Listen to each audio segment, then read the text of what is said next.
Halo guys, balik lagi bersama saya Boy Satria. Hari ini hari Sabtu, waktunya family time, tapi gue tetap harus kerja. Gue harus ke kantor notaris untuk mengurus paperwork yang sedang ada masalah. Jadi gini, sekitar 2-3 tahun yang lalu, gue membeli sebuah tanah, tapi tanahnya tersebut statusnya itu, sertifikatnya itu belum SHM, jadi masih berupa girik. Jadi pembeliannya itu menggunakan PPAT dan menggunakan AJB. Nah, kelemahannya dari girik itu adalah itu tidak liquid, jadi kita agak sulit untuk mengagunkannya ke bank atau kita jadikan jaminan ke lembaga pembiayaan maupun ke individual. Secara logika, kalau misalnya kita sudah habis mengakuisisi tanah girik, hal yang saya lakukan selanjutnya adalah mensertifikatkan tanah tersebut melalui PPAT. Nah, prosesnya itu lama banget, udah lebih dari 1 tahun. Dan setelah 1 tahun, ternyata si notaris bilang bahwa ternyata ada kendala dalam proses penyertifikatan. Dan ini saya mau ke notaris, mau diskusi sebenarnya masalahnya itu di mana. Jadi gini, buat kalian yang belum tahu, apa sih bedanya tanah girik sama tanah yang bersertifikat, yang statusnya SHM, HGB, dan sebagainya. Jadi, yang gampang dulu deh. Kalau status tanahnya itu adalah bersertifikat, SHM, HGB, dan sebagainya, itu tandanya objek tanah tersebut tercatat di negara melalui Kementerian Badan Pertanahan Nasional, sehingga negara mengakui bahwa tanah tersebut adalah milik siapapun yang namanya tertera di situ. Akan sangat sulit sekali untuk men-challenge apabila ada orang lain yang mengaku-ngaku bahwa tanah tersebut adalah miliknya. Itu bisa saja terjadi, cuman prosesnya itu sulit, kemungkinan berhasilnya itu sangat kecil, dan hanya bisa dilakukan melalui pengadilan.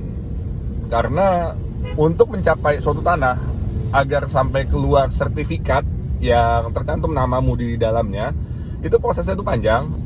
Validasinya berkali-kali dan dilakukan oleh pejabat dari kementerian yang lebih profesional lah. Jadi akhirnya kemungkinan itu menjadi sengketa itu cukup kecil.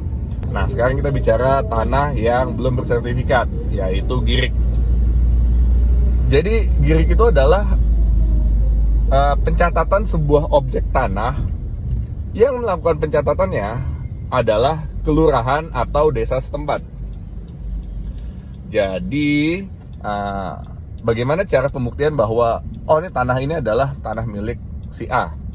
Jadi, tetangga, RT setempat, RW setempat, dan kepala desa, kalau misalnya itu desa, atau lurah setempat yang akan meninjau, memvalidasi bahwa bener loh, objek tanah tersebut adalah miliknya si A. Karena itu kita catat di girik dengan nomor persil sekian, lalu ada dokumen pendukung seperti keterangan tidak sengketa dan penguasaan fisik. Nah, disinilah tercipta beberapa loophole untuk tanah yang statusnya girik. Karena terlalu banyak dokumen pendukung yang menunjukkan bahwa tanah tersebut adalah milik kamu. Disitulah banyak terjadi permainan oknum-oknum. Jadi ada mungkin beberapa oknum, banyak kejadian sekali di Indonesia ini, yang mana tanah girik tersebut, walaupun sebenarnya tanahnya itu kepemilikannya bukan kepemilikan si A, namun karena dia kong kali kong dengan pejabat setempat, mereka langsung mengeluarkan dan mencatat persil dan mengeluarkan bahwa tanah tersebut kita keluarkan miliknya ke atas nama si B, walaupun secara historis itu sebenarnya miliknya si A. Nantinya pada saat tanah tersebut dijual, girik tersebut dijual, itu menjadi sengketa. Karena nanti si A nggak terima dong, loh saya dari dulu tuh di sini, ini adalah tanah warisan dari leluhur saya, dari dulu saya menguasai tanah ini, kenapa tiba-tiba yang tercatat di kelurahan itu adalah si B. Jadi saya sarankan banget buat teman-teman yang baru mau mulai untuk investasi properti tanah, usahakan sebisa mungkin kalian ngambilnya yang sertifikat. However, kelebihan dari tanah girik adalah biasanya harganya itu sangat murah, mungkin sekitar 30% lebih murah dibandingkan tanah yang sama apabila sudah bersertifikat.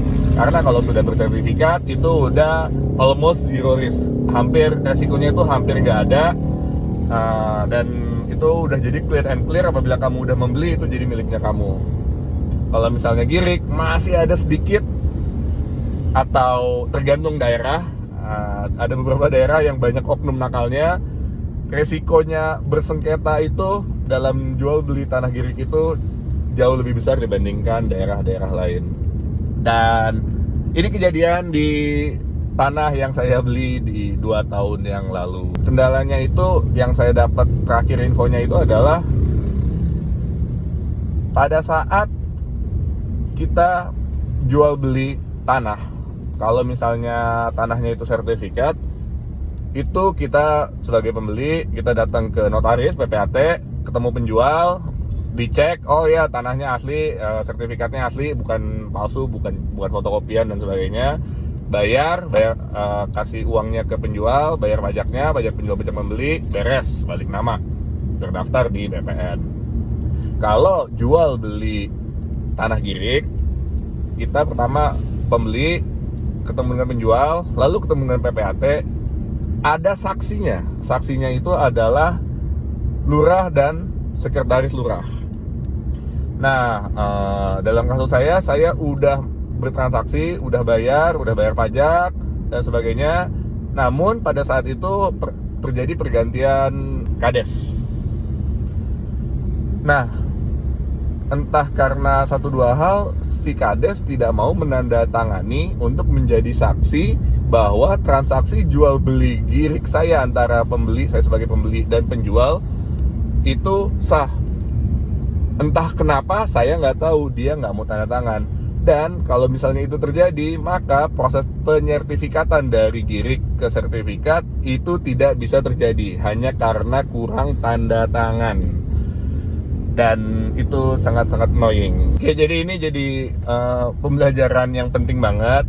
Ini saya share karena saya rasa penting buat bantu teman-teman supaya ini knowledge yang krusial, bahwa kalian kalau misalnya masih pemula, belum banyak ngerti, belum banyak berpengalaman tentang jual beli tanah atau developer properti, saya sangat sarankan janganlah tergiur sama harga murahnya girik gitu. Kalian kalau bisa beli tanah transaksi yang SHM aja, karena dari nggak worth it. Walaupun harganya murah, cuman ini mungkin berpotensi bisa jadi masalah di kemudian harinya. Dan keuntungannya kalian bertransaksi kalau suratnya itu SHM adalah kalian bisa melakukan pembelian dengan bantuan leveraging dari bank, yaitu seperti KPR, refinancing, macam-macam. Jadi kalau misalnya girik itu tidak mungkin bisa terjadi. Oke, ini udah mau nyampe ke notaris. Nanti saya mau discuss dengan notaris. Nih apa nih solusinya nih kalau misalnya si kades nggak mau jadi tanda tangan jadi saksi terhadap transaksi saya. Dan moga-moga ketemu solusinya. Nah, nanti kelanjutan ceritanya akan saya update supaya kalian juga bisa tahu, dan mungkin bisa jadi pembelajaran juga supaya kalian tidak mengalami seperti yang saya alami.